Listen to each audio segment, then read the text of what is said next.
আসসালামু আলাইকুম। আমি নাসরিন আক্তার বিথি। আমি পেশায় একজন সহকারী শিক্ষিকা। তো আজকে আপনাদের সবার সামনে আমি একটা বক্তব্য পেশ করার জন্য আসছি। এক কথায় বলতে গেলে প্রতিবাদ করার জন্য আসছি। আমি জানি না এটা আমার উচিত হবে কিনা, তারপর আমি একজন শিক্ষক হিসেবে এটা মেনে নিতে পারিনি। যেই কিছুদিন যাবত দেখছি প্রবাসীদের নিয়ে ফেসবুকে বলেন যোগাযোগ মাধ্যমের মধ্যে ছড়িয়ে গেছে, প্রবাসীদেরকে বাঙালি মেয়েরা বিয়ে করতে চায় না কেন, বিয়ে করে না কেন, বা এই বিয়ে নিয়ে বা প্রবাসীদের নিয়ে একটা তুলফার একটা উঠে গেছে, একটা ঢেউ চলতেছে ফেসবুকে। তো সেটার বিপক্ষেও আমি কথা বলতে আসিনি, পক্ষেও আমি কথা বলতে আসিনি। যেটা সত্য, যেটা বাস্তব, সেই উপকরণটাই আমি তুলে ধরার চেষ্টা করছি। এই যে প্রবাসী ছেলেদেরকে নিয়ে যে এত কথা হচ্ছে, যেই মেয়েরা এই সমস্ত আলোচনা করছে, তারা কি আদৌ কোনো ভদ্র ফ্যামিলির মেয়ে, না তারা আদৌ কোনোদিন ভদ্রতা শিখেছে? আদৌ ভদ্রতা শিখতে পেরেছে কি তারা কি উচ্চশিক্ষায় শিক্ষিত হতে পেরেছে? আমার মনে হয় না। যেই প্রবাসীরা দিনের পর দিন, রাতের পর রাত কষ্ট করে টাকা উপার্জন করে দেশে পাঠাচ্ছে, মা বাবা ভাই বোনকে ফেলে, স্ত্রী সন্তানদেরকে ফেলে, যারা বিদেশ পাড়ি জমিয়েছেন, তারা আজ এই সমস্ত কথা শোনার জন্য পাড়ি জমিয়েছিলেন বা এই সমস্ত কথা শোনার জন্য পাড়ি জমাচ্ছেন? আমি এটা কখনোই মানতে পারবো না। আমি একজন নারী হয়ে কোনোদিন এটা মানতে পারবো না এবং পারিনি। সেজন্যই আজকে আমার এই ভিডিও দেয়া, যেটা হচ্ছে একজন পুরুষ তার স্ত্রী, তার সন্তান, তার মা বাবা ভাই বোন, পাড়া প্রতিবেশী, আত্মীয় স্বজন নিয়ে কাছে থাকতে চায়। সেই পুরুষ দিনের পর দিন, বছরের পর বছর, এমনও সময় চলে যায় তাদের যে তারা বৃদ্ধ বয়সেও এই দেশের বাইরে থাকে, প্রবাসে থাকে। কেন থাকে জানেন? তারা তাদের একমুঠো ভাত ভালো করে যাতে খেতে পারে, পড়তে পারে, সুন্দর করে চলতে পারে, তাদের ফ্যামিলি যেন সুন্দরভাবে চলতে পারে, সেই জন্য তারা প্রবাসে পাড়ি জমিয়েছেন। সেটা কি তাদের দোষ? সেটা কি তাদের অপরাধ? যে সমস্ত মেয়েরা এগুলো বলে বেড়াচ্ছে যে প্রবাসী ছেলেদেরকে তারা বিয়ে করে না, তারা বিয়ে করবে না, কেন? কিছু কিছু ফকিন্নির বাচ্চারা আছে, এটা আমি বলতে বাধ্য হইলাম, কিছু কিছু ফকিন্নির বাচ্চারা আছে যারা কখনো খাবার দুমুঠো ভাত জোগাড় করতে পারতি না, জীবনে ভাত খাওয়ার মতো যোগ্যতাও তোদের ছিল না, কামাই রোজগার করার মতো কেউ ছিল না বা নাই। সেই ফকিন্নির বাচ্চাদেরকে কিন্তু আজকে তালেবর বানাই দিছে এই প্রবাসীরা। ঠিক আছে, এই প্রবাসীরা তালেবর বানাই দিছে। যেটা হয়েছে, আমার মনে হচ্ছিল এই কথাগুলো বলা অতীব জরুরি, সেজন্য আমি আজকে এই কথাগুলো বলছি। আমি জানি না এটা আমার ভালো কিনা মন্দ, তবে আমি প্রতিবাদী। আমি বিশ্বাস করি যে প্রতিবাদ করা আমার একান্তই কর্তব্য। আমি একজন মেয়ে হয়ে আরেকজন মেয়েকে ছোট করছি না, আমি কোনো মা হয়ে আরেকজন মাকে ছোট করছি না, আমি একজন বোন হয়ে আরেকজন বোনকে ছোট করতে চাচ্ছি না। কিন্তু আমি এটাও মানতে পারিনি, প্রবাসীদের নিয়ে যে এত কথা হচ্ছিল, সে কথাটা আমার মধ্যে খুব খারাপ লেগেছে, আমার শুনতেও খারাপ লাগছে। যেই প্রবাসীদের জন্য আজকে মেয়েরা পায়ের উপর পা তুলে খায়, এবং আজকে বিয়ে হলে কালকেই বলে আমাকে ফ্ল্যাট কিনে দাও, আমাকে বাড়ি করে দাও, আমাকে গাড়ি করে দাও, আমাকে মোবাইল দাও, আমাকে দামি ড্রেস দাও। আরে ব্র্যান্ডের দামি ড্রেস আর ভালো ভালো দামি হাই সোসাইটিতে চলা এবং দামি দামি সেট ইউজ করা, মোবাইল সেট ইউজ করতেছস কার কারণে ইউজ করতেছস? এই প্রবাসীদের কারণে ইউজ করতেছস। এই বাংলাদেশের প্রেক্ষাপটে আজকে আমি একজন সরকারি চাকরিজীবী, বাংলাদেশের প্রেক্ষাপটে কয়জন পুরুষ আছে যে তাদের স্ত্রীদের তাদের চাহিদা মতো চালাতে পারে? একমাত্র প্রবাসীরাই আছে যারা তাদের বউদেরকে উন্নত জীবন দান করেন, উন্নত জীবন দিয়ে রাখেন, এবং সেই প্রবাসীরাই ঠকেন।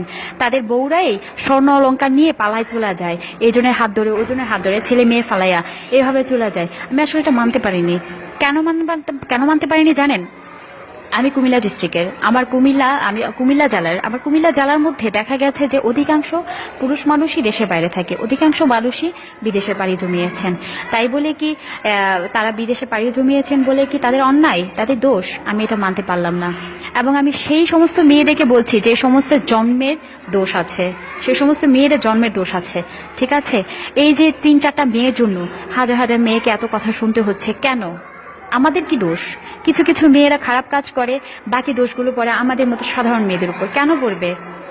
একটা মেয়েকে বলা মানে আরেকটা মেয়ের উপর লাগা, একটা নারীকে বলা মানে আরেকটা নারীর কষ্ট লাগা। এটাই তো স্বাভাবিক, এটাই তো হওয়া উচিত। কিন্তু আজকে আমার খুব খারাপ লেগেছে এটা, যে প্রবাসীদেরকে নিয়ে যে কথা হচ্ছিল, যে প্রবাসীরা কখনো ভালো, বাংলাদেশের মেয়েরা প্রবাসীদের পছন্দ করে না, বাংলাদেশের মেয়েরা প্রবাসীদের বিয়ে করতে চায় না। কেন করবে না? আরে আজকে যদি একটা প্রপোজ আসে যে তুমি কি একটা ছেলেকে বিয়ে করবে, সে দেশের বাইরে থাকছে, সিটিজেনশিপ, ওমা সে তো দৌড়ে আসবে, হ্যাঁ আব্বু আমি বিয়ে করব। কেন না? কেন সে এই জন্য বিয়ে করতে চাচ্ছে যে সে তার সাথে দেশের বাইরে যেতে পারবে, ঘুরতে পারবে, আনন্দ করতে পারবে, ফুর্তি করতে পারবে, ভালোভাবে জীবনযাপন করতে পারবে। আমার চোখের দেখা বাস্তব যেই কথাগুলো আমি বলছি, এগুলো হয়তো অনেকের কাছে ভালো লাগবে না, কিন্তু আমার কিছু করার ছিল না, আমি এটা সহ্য করতে পারিনি। যে প্রবাসী ভাইরা রাতের পর রাত দিনের পর দিন কষ্ট করছে, যে কষ্ট করে আপনাদের জন্য দেশে টাকা পয়সা উপার্জন করে পাঠাচ্ছেন, একবার কি চিন্তা করেছেন কিভাবে পাঠাচ্ছেন, কিভাবে দিচ্ছেন? এটা চিন্তা কখনোই করেননি। ঈদ আসলে ঈদ শপিং করব, ব্যালেন্স দাও, টাকা দাও, আমি এভাবে করব ওইভাবে করব, লাখ লাখ টাকা উড়াচ্ছেন। কার উড়াচ্ছেন? সে প্রবাসী ভাইদের। আরে ফকিন্নির মেয়েরা, ভাত খাওয়ার উপযুক্তও ছিলি না, ভাত খাবি যে সে প্লেটটাও তোদের ছিল না। কিছু কিছু ফ্যামিলি আছে যে ফ্যামিলির মেয়েরা মানে কি বলবো, যে আসলে এইখান থেকে ওইখানে যাবে, সে ভাড়াটা পর্যন্ত তাদের কাছে থাকে না। কিন্তু এই প্রবাসীদের মতো ভাইয়েরা, প্রবাসীদের মতো মানুষেরা এই তোদের মতো মেয়েদেরকে কিছু মানে জায়গায় উঠাইছে আর কি, সেজন্য আজকে এই কথাগুলো শুনতে হচ্ছে তাদের। তবে আমি এটুকুই বলবো যে আসলে আমি কাউকে ছোট করে কথা বলছি না, হায় প্রতিপন্ন করে কথা বলছি না, কিন্তু আমার শুনতে খুবই খারাপ লেগেছে যে প্রবাসীদের নিয়ে এই সমস্ত কথা হচ্ছিল। আমি এটা আসলে মানতে পারিনি। আমি জানি না আজকে এই ভিডিও করার পর আপনাদের মনে কি আসবে। আসলে আমার খুব খারাপ লেগেছিল। এই প্রবাসীরা দিনের পর দিন, ঘন্টার পর ঘন্টা, সেকেন্ডে সেকেন্ডে কষ্ট করছে। কাদের জন্য করছে? এই বাংলাদেশে তাদের মা ভাই বোনকে, স্বামী এবং তাদের স্ত্রীদেরকে, তাদের সন্তানদেরকে ফেলে গিয়েছে, সেই জন্য তাদের জন্যই কষ্ট করছে। তাদেরকে রোজগার করে খাওয়ানোর জন্যই কষ্ট করছে, উপার্জন তাদের জন্যই করছে। আর সেই মেয়েরা আজকে বলছে যে প্রবাসীদের বিয়ে করতে হয় না, প্রবাসীদের বিয়ে করলে আসলে মেয়েরা কষ্ট পায়, হ্যান ত্যান।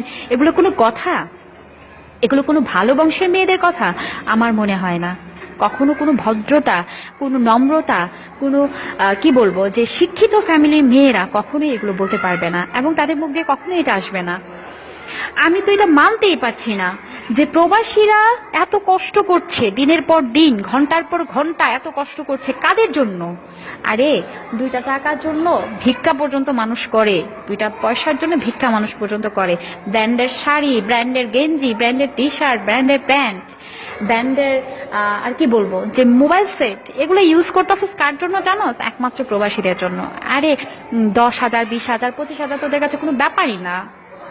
1 লাখ 1.5 লাখ টাকা পর্যন্ত শপিং করস, কার জন্য করস? এই প্রবাসীদের জন্য করস। আর সেই প্রবাসীদের নিয়ে এত কথা। তো আমি আসলে এটা মানতে পারিনি বলে আজকে ভিডিওটা করেছি। আমি জানি না এটা কে কিভাবে দেখবেন, তবে আমার খুব খারাপ লেগেছে, খুবই খারাপ লেগেছে।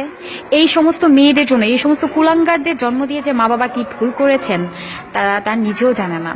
এই কুলাঙ্গারদের জন্য আমাদেরও কথা শুনতে হয়। এরা যত বাজে কাজ, যত বাজে খারাপ কাজগুলো করে করে বেড়ায়, এবং এদের জন্যই, কিছু কিছু মেয়ের জন্যই আমাদের পুরো নারী জাতিকে অপমানিত, অবহেলিত হতে হয়। যে প্রবাসীরা বিয়ে করে বউ রেখে যাচ্ছেন, দেশে রেখে যাওয়ার পর থেকে হাজার হাজার লাখ লাখ টাকা দিচ্ছেন, সেই প্রবাসীদের বউরাই ভেগে যাচ্ছে। এই যে এত নিউজ দেখা যাচ্ছে, কিছুদিন পর পর দেখা যায় ফেসবুকেই একটা ঢেউ উঠে যায়, একটা ঝড় তুফানের মতো হয়, শুরু হয়ে যায় যে প্রবাসীর বউ আরেকজনের সাথে চলে গেছে, এইজন টাকা নিয়ে চলে গেছে, স্বর্ণ নিয়ে চলে গেছে, বাচ্চা কাচ্চা সন্তানাদি ফেলে চলে গেছেন। এটা হরহর হচ্ছে, বাস্তবতা। এটা বাস্তব স্বীকার করতে হবে, এটা হচ্ছে, এবং এই প্রবাসীদের ভাইদের সাথেই হচ্ছে।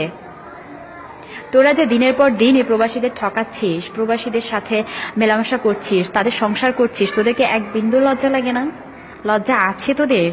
তোদের মতো মেয়েদেরকে আসলে নারী হিসেবে মানতে আমার লজ্জা লাগছে, আসলেই লজ্জা লাগছে। আমার কাছে আসলে অনেক কষ্ট লাগছে যে দিনে একটা দিন মা বাবাকে না দেখলে কত কষ্ট হয়। সেই মানুষেরাই, আমাদের মতো মানুষেরাই দিনের পর দিন, ঘন্টার পর ঘন্টা, বছর কি বছর কাটিয়ে দেয় আত্মীয় স্বজন ছাড়া অন্য একটা রাষ্ট্রে যেয়ে কত কষ্ট করে। বাঙালিরা অনেক জায়গায় অবহেলিত, কত কষ্ট করতেছে শুধু এই বাংলাদেশে রেখে যাওয়া বউ বাচ্চা মা সন্তান এবং আত্মীয় স্বজনের জন্য, আর তাদের কিনা এভাবে অপমান। আসলে এটা আমি মানতে পারিনি। আমি জানি না আজকে আমার এই কথাগুলো কার ভালো লাগবে কার মন্দ লাগবে, কে কি বলবে না বলবে, কিন্তু আসলে আমি এটা মানতে পারিনি। এটা আমার পক্ষে মানা সম্ভব হয়নি। তো আমি আপনাদের সবার কাছে ক্ষমা চেয়ে নিচ্ছি যে আসলে আমি আজকে এই ভিডিওটা দিতাম না, আপলোড দেওয়ার কোনো ইচ্ছা আমার ছিল না, কিন্তু আসলে আমি বাস্তবতাটা থেকেই কথাগুলো বলেছি। আমি জানি না আপনাদের কেমন লাগবে বা কেমন লেগেছে। আমাকে সবাই ক্ষমার দৃষ্টিতে দেখবেন। আমি আপনাদের সবার কাছেই ক্ষমা চেয়ে নিচ্ছি, কারণ এই সমস্ত কথা বলা আসলে আমার উচিত ছিল না, কিন্তু আমি বুঝতে পারিনি এবং আমি সহ্যও করতে পারিনি। তো যে প্রবাসী ভাইরা আছেন, দেশের বাইরে আছেন, তাদের জন্য আমার অন্তঃস্থল থেকে তাদের জন্য আমার দোয়া রইল, শুভকামনা রইল। আপনারা অনেক ভালো থাকবেন, অনেক সুস্থ থাকবেন, এবং কে কি বললো না বললো এটা নিয়ে কখনো চিন্তা করবেন না, কারণ জীবনটাই হচ্ছে একটা যুদ্ধক্ষেত্র। এখানে যুদ্ধ করতেই হবে। এখানে সমালোচকরা থাকবে সমালোচনা করার জন্য, সমালোচনা করার জন্য পেছনে পেছনে ঘুরে। অর্থাৎ তাদের সমালোচনা শুনে যদি আপনারা স্তব্ধ হয়ে যান, মন খারাপ করেন, কষ্ট পান, তাহলে তো জীবনে চলতে পারবেন না, এগোতে পারবেন না। আমি আমার পক্ষ থেকে আপনাদের সবাইকে জানাচ্ছি অকৃত্রিম ভালোবাসা, এবং সবার প্রতি রইল আমার অনেক দোয়া এবং শুভকামনা। সবাই ভালো থাকবেন। আল্লাহ হাফেজ।